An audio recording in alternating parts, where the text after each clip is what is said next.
El silencio roto. El descubrimiento del diario de Chalino Sánchez. 33 años después de su trágica muerte, la figura de Chalino Sánchez vuelve a sacudir el imaginario popular, no por un nuevo corrido o por una película inspirada en su vida, sino por algo mucho más íntimo y estremecedor, el hallazgo inesperado de su diario personal. Una libreta de tapas de cuero gastadas, cubierta por el polvo de los años, escondida en el doble fondo de un antiguo baúl en una finca abandonada de Culiacán. Ese hallazgo, tan improbable como revelador, abriría una ventana hacia su alma, sus miedos, sus amores y, sobre todo, el enigmático contenido de una carta que, según se intuye, lo condujo directamente a la muerte.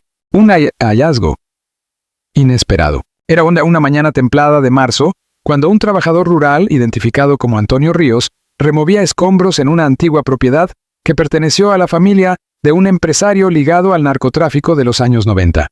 Lo que parecía una simple limpieza rutinaria se transformó en noticia nacional al encontrar un baúl de madera carcomida, asegurado por un candado oxidado. Al forzarlo, apareció una serie de objetos personales: fotografías descoloridas, casetes grabados, una pistola oxidada y el diario. El diario de Chalino Sánchez. Ríos, sin conocer plenamente el valor de lo que tenía en sus manos, entregó todo a su patrón, quien contactó a un coleccionista privado.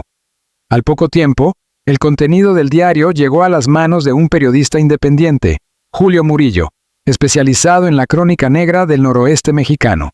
Fue él quien autentificó los documentos y, tras semanas de revisión con expertos en grafología y análisis de papel, confirmó su autenticidad. No era una imitación, no era una ficción, era la voz directa de Chalino, congelada en tinta. Una vida de corridos y balas. Ese acto de sangre marcaría su destino. Huyó hacia Estados Unidos, donde comenzaría una nueva vida entre trabajos precarios y un entorno marcado por la migración, la música y el crimen. En Los Ángeles, Chalino se convirtió en una leyenda viviente, no solo por sus letras directas, cargadas de realidad cruda, sino porque él mismo era protagonista de esas historias. Muchos de sus corridos eran relatos de personajes reales, traficantes, asesinos, fugitivos, con quienes compartía el mismo ambiente. En un mundo donde cantar la verdad era jugarse la vida, Chalino no titubeaba. Y eso, para muchos, fue su condena. El diario. Un retrato de su mente. Lo que más sorprendió a los investigadores fue el tono íntimo del diario. Lejos de las bravatas y la masculinidad forjada en el plomo y la pólvora de sus canciones, las páginas de la libreta revelaban a un hombre herido, reflexivo, profundamente humano. En un pasaje fechado en 1991, Chalino escribe: «A veces sueño con regresar a El Guayabo, con ver a mi madre sentada bajo el árbol de mango, con escuchar el canto del gallo al amanecer, pero sé que ese lugar ya no existe para mí. Estoy condenado a vivir entre la fama y la amenaza, entre el escenario y la mira de un rifle». Otras entradas detallan su miedo creciente tras recibir amenazas veladas en forma de cartas, llamadas anónimas y silencios incómodos en presentaciones. Pero hay una, en particular, que sobresale por encima de todas. Una carta, fechada el 15 de mayo de 1992, apenas 2 días antes de su asesinato en Culiacán. Hoy recibí otra carta. No trae remitente, la dejaron en el camerino antes del show. Decía solo: «Te toca, cantante». No sé si fue una broma o una advertencia real, pero tengo un presentimiento. Algo no está bien. Y si algo me pasa, que se sepa que yo no me fui solo. Muchos saben la verdad y tarde o temprano saldrá. Esa entrada, ahora reproducida en los medios, ha encendido teorías, sospechas y una ola de investigación popular en redes sociales. ¿Quién envió la carta? ¿Qué verdad es la que Chalino creía conocer? Ecos del pasado. La familia de Chalino, especialmente su hijo Adán Chalino Sánchez, también fallecido trágicamente en 2004, nunca dejó de exigir respuestas. En múltiples entrevistas, Adán había insinuado que su padre había sido traicionado por alguien cercano, que no murió por cantar corridos, sino por saber demasiado. El diario parecería confirmar esa teoría. Algunos pasajes apuntan a nombres concretos, personas influyentes en el mundo del narcotráfico, con quienes Chalino tenía relaciones complejas. En una nota cifrada, aparentemente escrita en clave, se menciona: «El J me pidió que no cantara más de L, pero ya estaba hecho. Le dije que no podía borrar lo grabado. Me miró sin hablar. Esa fue la última vez que lo vi».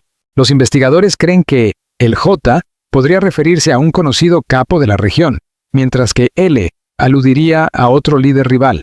La presión para callar ciertas verdades, para modificar su arte, habría sido insoportable. ¿Por qué ahora?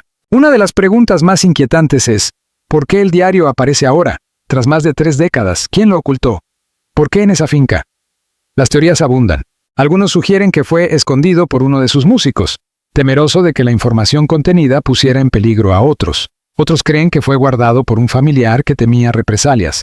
No falta quien proponga que fue una forma deliberada de revelar la verdad en el momento justo, cuando muchos de los protagonistas ya han muerto o están encarcelados, cuando el peligro ya no es tan inminente. El periodista Julio Murillo afirma que aún no ha publicado todo el contenido del diario. Hay cosas demasiado delicadas, comentó en una entrevista reciente.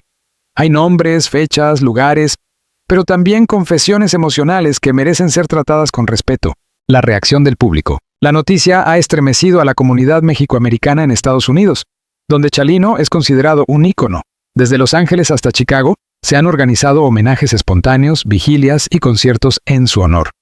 En redes sociales, el hashtag El Diario de Chalino ha acumulado millones de visualizaciones. Para muchos jóvenes que crecieron escuchando sus corridos, este diario es una prueba tangible de que su leyenda no fue una invención romántica, sino la crónica de una vida al filo del abismo, que detrás del sombrero y las botas había un hombre real, sensible, cansado y valiente. La historia de Chalino Sánchez, que parecía haber concluido aquella madrugada sangrienta de mayo en una carretera de Sinaloa, se ha reactivado. No solo por la emoción del hallazgo, sino por el potencial que este diario tiene para reescribir su legado. Productoras de cine ya han mostrado interés en adaptar el contenido del diario a una serie o película biográfica. Editoriales buscan publicarlo íntegramente. Pero, más allá del negocio, hay una necesidad casi espiritual. Entender a Chalino, no como mártir o mito, sino como ser humano.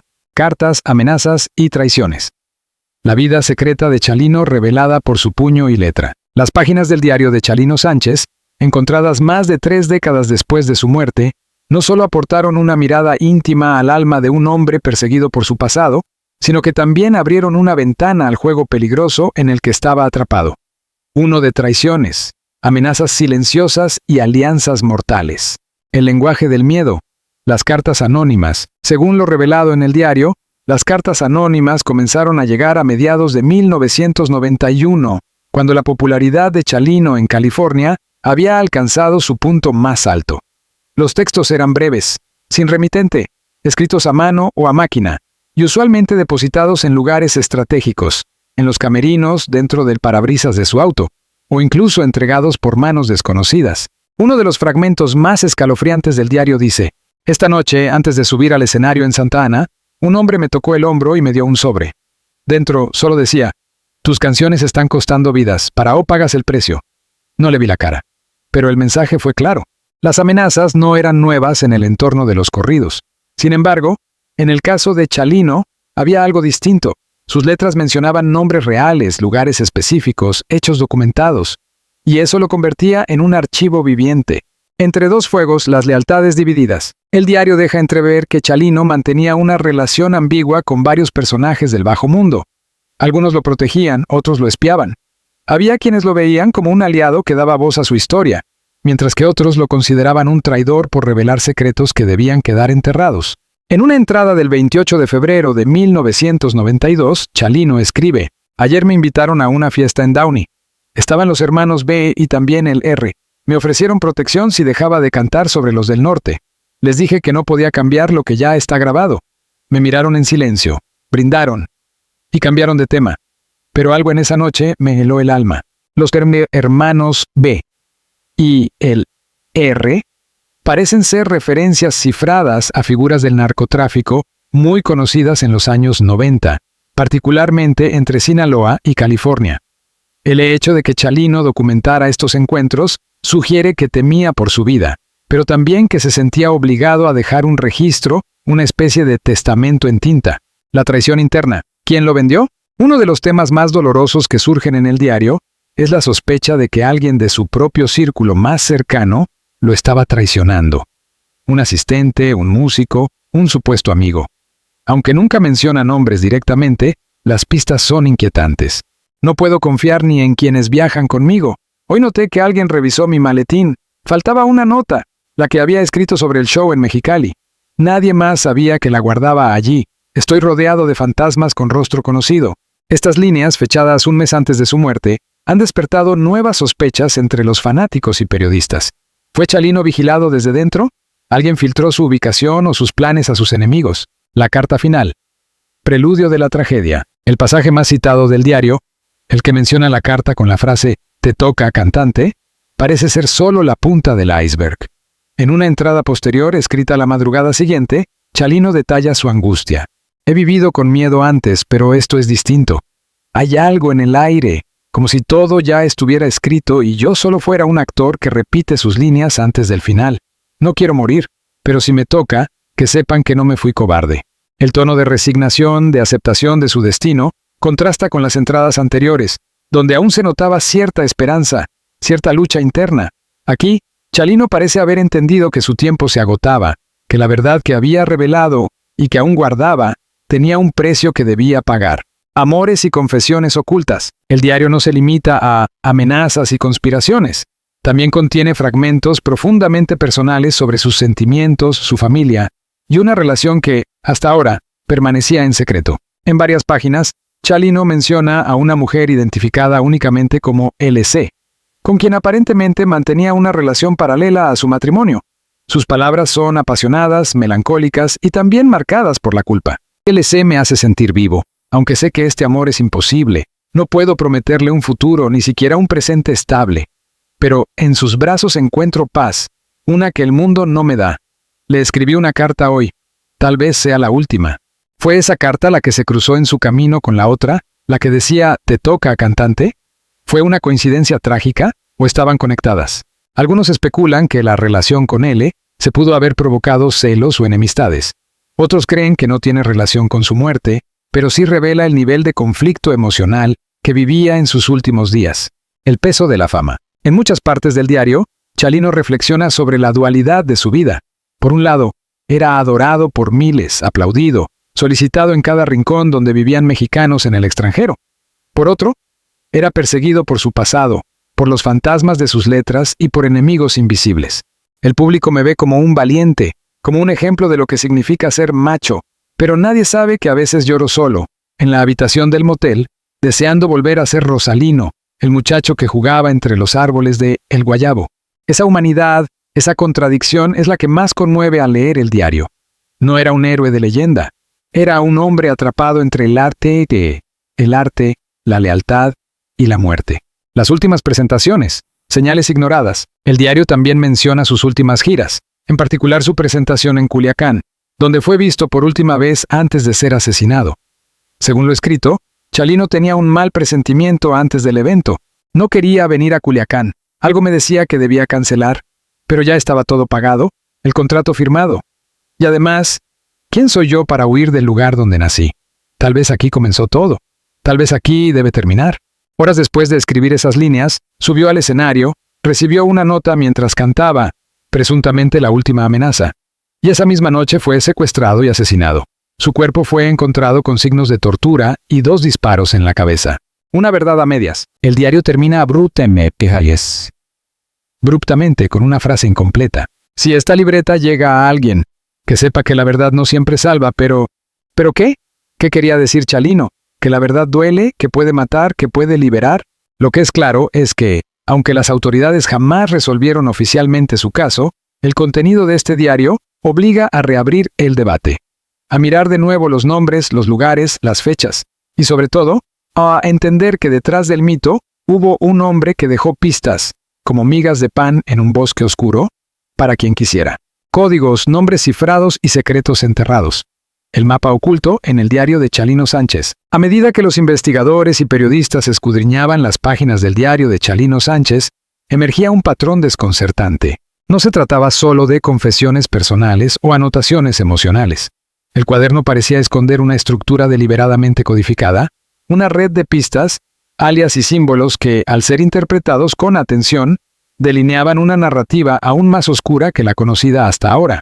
Era como si Chalino hubiera dejado un mapa cifrado para quien estuviera dispuesto a descubrir la verdad que él mismo no pudo contar en vida. Palabras entre líneas. Una escritura para sobrevivir. En varias partes del diario, Chalino recurría a un sistema de iniciales para referirse a personas concretas. El R, el C, el J, el P, T, TS. A primera vista, estos códigos parecían inofensivos, pero al observarlos dentro del contexto de los hechos, emergían conexiones inquietantes. Un ejemplo llamativo está en una entrada fechada en abril de 1992. Hoy hablé con TS por última vez. Le advertí que el P estaba moviendo cosas en la frontera. Me pidió que no lo mencionara más en mis letras. Sé que me está escuchando, y sé que no lo perdonará. Los especialistas que han estudiado el entorno criminal y musical de los años 90 han comenzado a trazar paralelismos entre estos códigos y figuras reales del narcotráfico en Baja California, Sinaloa y California. Algunos sostienen que TS podría referirse a un conocido lugarteniente del cártel de Tijuana, mientras que el P encajaría con un jefe de plaza en Mexicali. No obstante, la verdadera revelación vino con una hoja suelta, doblada y oculta entre las últimas páginas del diario. En ella, Chalino había esbozado lo que parecía ser un mapa. El mapa del silencio. El croquis, dibujado a mano con tinta azul y acompañado de coordenadas, mostraba una zona entre Culiacán y Badiraguato, junto a él una frase encriptada. Donde la quebrada se parte en dos, el pasado descansa con los que callaron. Las autoridades aún no han confirmado si se ha realizado una búsqueda en el área, pero el interés ha crecido entre periodistas y fanáticos de los misterios sin resolver. ¿Es posible que Chalino escondiera pruebas, grabaciones o documentos en esa región? ¿Acaso sabía que sus palabras escritas podrían no ser suficientes? El uso de símbolos como la estrella de 5 puntas, triángulos invertidos y círculos dobles aparece de forma repetida en los márgenes de ciertas páginas. Investigadores del simbolismo en criptografía afirman que podrían representar ubicaciones, fechas específicas o claves de interpretación. La lista negra. Un documento adjunto al diario, aparentemente arrancado de otra libreta, incluía una lista de 17 nombres. Estaban escritos a mano, algunos con iniciales, otros con sobrenombres y varios tachados. Al lado de algunos aparecían fechas como si fueran registros de encuentros o eventos. El Gavilán, 3 de noviembre de 91. El Flaco T, 22 de enero de 92. Armando R, 12 de marzo de 92. ¿Qué significaba esta lista? ¿Era un registro de personas que Chalino había conocido? ¿Aliados, enemigos, delatores? ¿Por qué algunos estaban tachados y otros marcados como pendiente? Un pasaje relacionado menciona: si algo me pasa, empiecen por esa lista. Algunos me ayudaron, otros me vendieron. Solo ella sabrá quién es quién. ¿Quién es ella? Una confidente.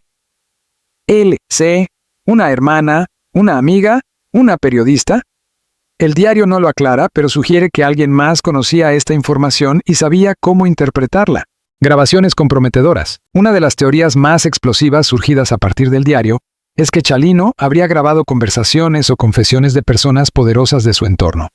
En una anotación del 9 de mayo de 1992, apenas 5 días antes de su muerte, escribió: guardé los casetes donde nadie buscaría, no los etiqueté. Ni siquiera sé si algún día los escucharán, pero si lo hacen, que no digan que me fui sin hablar. Estas grabaciones, si existen, podrían contener material explosivo, confesiones de crímenes, amenazas, pactos secretos. La idea de que Chalino no solo escribía lo que vivía, sino que también lo registraba en audio, refuerza la hipótesis de que era plenamente consciente del riesgo que corría. Varios fanáticos han comenzado una cacería de casetes, buscando entre viejos mercadillos de música, colecciones privadas y grabaciones piratas de sus conciertos, esperando encontrar alguna pista que confirme la existencia de esos archivos. ¿La traición confirmada? En uno de los últimos fragmentos legibles del diario, Chalino escribe: ahora sé que fue él, no lo quería creer, pero vi el sobre en su maletín, la misma letra, la misma tinta. Mi asesino no estaba en la calle, viajaba conmigo. Esta frase ha causado un verdadero terremoto entre los conocedores de su vida. La implicación de que alguien de su equipo, tal vez un músico, un asistente o un chofer, haya sido cómplice de su asesinato, cambia por completo la narrativa. ¿Fue manipulado para asistir a su última presentación? ¿Le tendieron una emboscada con información privilegiada? ¿Fue una venganza interna? El hecho de que Chalino escribiera esa frase justo antes de desaparecer fortalece la teoría de la traición interna. El testamento emocional. Más allá de los códigos y secretos, el diario también contiene pasajes de profunda tristeza y reflexión. Chalino, en sus últimos días, parecía más un hombre cansado que un ídolo en ascenso. Si pudiera volver el tiempo, no escribiría tantas verdades. A veces, cantar la historia de otros termina quitándote la tuya. Pero ya es tarde. Solo me queda esperar que alguien lea esto y entienda. Estas palabras resumen lo que significaba ser Chalino Sánchez, un hombre que dio voz a los silenciados, que cargó con las consecuencias de decir lo que otros callaban, y que eligió vivir y morir sin traicionar su esencia, el legado de un mártir. Como Chalino Sánchez predijo su destino y marcó a una generación, las últimas páginas del diario de Chalino Sánchez no son solo un testamento íntimo, son la culminación profética de una vida vivida al filo de la verdad, en un país donde hablar cuesta caro y donde el arte, a veces, se convierte en sentencia de muerte. Chalino no solo relató su vida, la anticipó, la diseccionó y quizás sin saberlo, dejó instrucciones de cómo interpretarla. Su muerte, lejos de apagar su voz, la multiplicó. 3 décadas después, sigue siendo el ídolo de los sin nombre, el cronista de los barrios olvidados, el rostro de una generación marcada por la violencia, la migración y la necesidad de contar su historia en primera persona. Una pluma que hablaba más fuerte que las balas. En sus últimos escritos, Chalino dejó entrever que sabía lo que venía. No como quien se rinde, sino como quien acepta su papel en un guión ya escrito. En una entrada del 13 de mayo de 1992, horas antes de su última presentación, escribió: «Cada vez que subo al escenario siento que puede ser la última, pero también sé que cada canción es un testimonio. Si me callan, que sepan que lo intenté todo. No me arrepiento de ninguna palabra». Estas líneas no son solo un adiós, sino una declaración de principios. Para Chalino, cantar corridos no era entretenimiento, era resistencia, era memoria, era justicia poética en un país donde los poderosos dictan el silencio, la voz del pueblo marginado. La figura de Chalino Sánchez trasciende lo musical. Su legado cultural es profundo y visceral. En los barrios latinos de Los Ángeles, Phoenix, Chicago o Houston, sus canciones no eran solo melodías, eran relatos familiares, ecos de una realidad compartida. Mientras los medios tradicionales condenaban el narcocorrido como apología del crimen, Chalino lo convertía en una crónica popular. Hablaba de personajes reales, de injusticias cotidianas, de héroes y villanos que no salían en los periódicos. Él nos cantaba a nosotros, no a los ricos, no a los políticos, a los que cruzamos la frontera, a los que perdimos amigos en la calle, a los que trabajamos en silencio. Recuerda Julio Martínez, fanático desde los 90. Esa conexión es la que ha mantenido viva su memoria, mucho más allá de los discos, un estilo que cambió el género. Antes de Chalino, los corridos eran narraciones épicas de revolucionarios, bandidos históricos o leyendas rurales. Con él, se transformaron en relatos contemporáneos, urbanos, inmediatos. Fue el puente entre la tradición y la modernidad del narcocorrido. Cantaba con una voz áspera, imperfecta, muchas veces desafinada, pero real. Su presencia era más poderosa que su técnica. Su autenticidad era su marca. «Yo no soy cantante, soy un hombre que cuenta lo que ve», escribió en una de las primeras páginas del diario.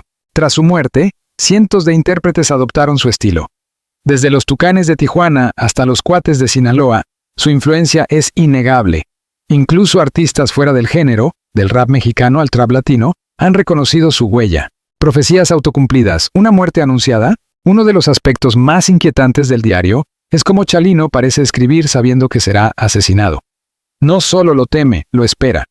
Pero lejos de paralizarse, escribe más. Deja más pistas. Habla con más claridad. No sé si llegaré a ver a mi hijo graduarse, pero si algún día lee esto, que sepa que su padre luchó como supo hacerlo, con su pluma, su voz y su silencio. Estas frases no son solo melancólicas, son el retrato de un hombre que entendió que su muerte tendría más eco que su vida, que su asesinato lo elevaría a símbolo, que su diario, enterrado en el polvo de una finca olvidada, hablaría cuando él ya no pudiera. La resurrección en la era digital. Con el hallazgo del diario, una nueva generación ha descubierto a Chalino. En TikTok, miles de usuarios comparten fragmentos de sus letras y frases del diario con fondo musical.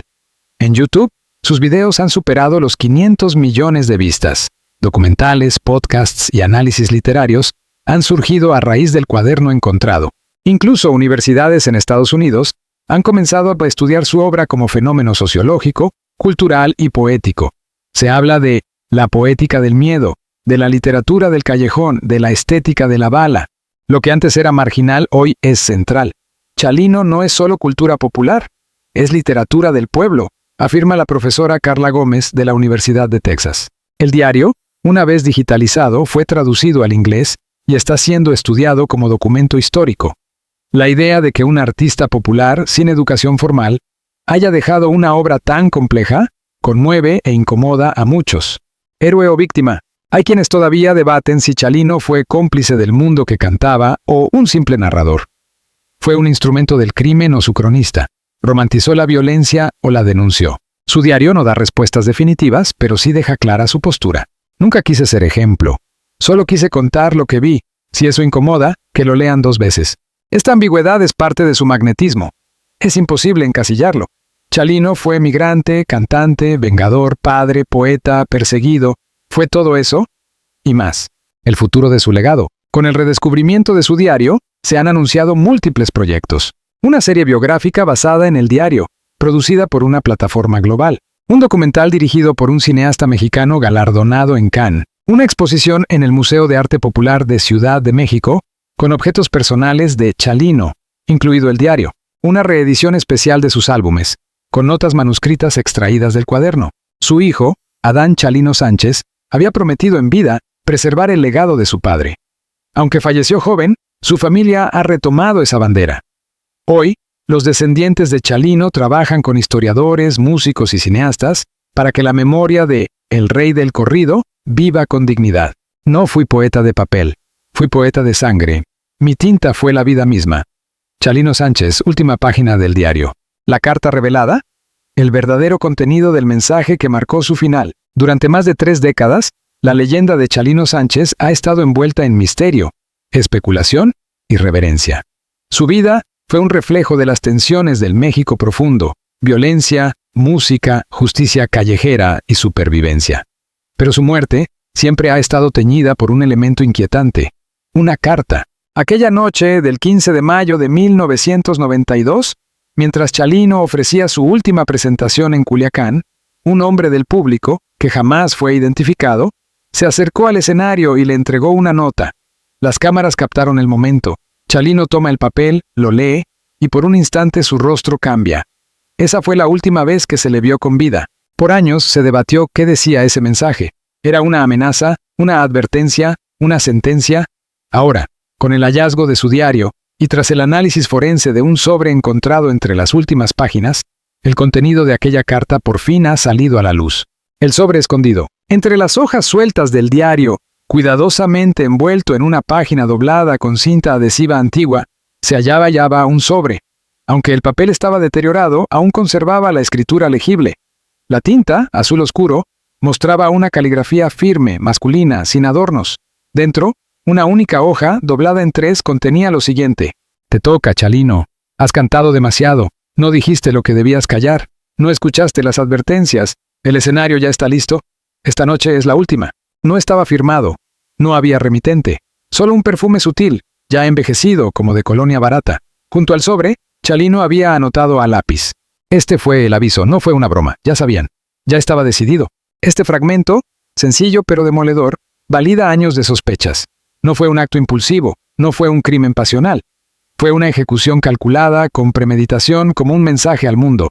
¿Quién la escribió? La pregunta más importante sigue sin respuesta definitiva. A pesar de los análisis de grafólogos y expertos en caligrafía, no se ha podido identificar con certeza al autor de la carta. Sin embargo, el diario deja entrever sospechas muy claras. En una entrada previa, Chalino escribió: «El mismo que me advirtió en Tijuana es el que ahora firma mi sentencia. Lo reconocí por el olor. El mismo que usaba en 1989. Estas palabras apuntan a un enemigo de vieja data, alguien con poder, cercanía y una memoria implacable. Algunos investigadores creen que podría haber sido un operador del narcotráfico, traicionado por la letra de un corrido que expuso más de lo debido. Otros, que fue alguien del propio entorno musical, celoso de su ascenso meteórico. El peso de las palabras. Uno de los grandes dilemas del arte es hasta dónde puede llegar sin consecuencias. En el caso de Chalino, sus letras eran munición. Contaban verdades que dolían, exponían secretos, nombraban a los intocables. En una industria acostumbrada al eufemismo, él fue directo. No escribía para complacer, escribía para dejar constancia, dejó claro en su diario. La carta revelada muestra que sus enemigos no soportaban ese estilo, querían silenciarlo, y lo hicieron. Pero también revela algo más, la fragilidad del equilibrio entre fama y peligro, especialmente cuando la verdad es el producto que se vende. La reacción de la familia. Al difundirse el contenido de la carta, la familia Sánchez emitió un comunicado agradeciendo a los medios por el respeto mostrado, pero también expresando su dolor renovado. Siempre supimos que mi padre fue asesinado por lo que sabía y lo que cantaba. Verlo por escrito con esa frialdad nos destroza, pero también nos da fuerzas para seguir defendiendo su memoria. Declaración de Cintia Sánchez, hija de Chalino. La familia ha pedido que el sobre y la carta sean preservados en un museo o archivo histórico, y no sean subastados o comercializados como pieza de colección, como ya intentaron hacer algunos coleccionistas privados. Legado en llamas. Con la carta revelada, la historia de Chalino toma una nueva dimensión. Ya no es solo un mártir musical. Es un símbolo de la censura impuesta por la violencia. Un artista asesinado por ejercer su derecho a contar historias verdaderas. Un cronista ejecutado por hacer periodismo cantado. Universidades en México y Estados Unidos han comenzado a incluir el caso Chalino en cursos de periodismo, música popular y derechos humanos. Se debate si su muerte constituye una violación a la libertad de expresión artística y si debe ser reconocida como tal en instancias internacionales. La última página del diario. El diario termina de forma abrupta. Después de anotar sobre la carta, Chalino escribió: «A quien encuentre estas palabras, no callen, no olviden. No fui el primero ni seré el último, pero al menos morí diciendo la verdad». Esa frase ha sido impresa en camisetas, tatuada por fanáticos, pintada en murales de Los Ángeles, Tijuana, Monterrey. Se ha convertido en un mantra de resistencia. Cuando el silencio grita más que la música, 33 años después de su muerte, Chalino Sánchez sigue hablando. Desde la tumba, desde sus letras, desde las páginas amarillentas de su diario. Su voz, rasposa, sincera, desafiante, ha atravesado generaciones, clases sociales y fronteras. La carta que marcó su final es ahora parte de su leyenda. No la destruye, la fortalece, no la apaga, la enciende. Porque si algo demostró Chalino con su vida y su muerte, es que el arte, cuando es verdadero, sobrevive incluso a las balas.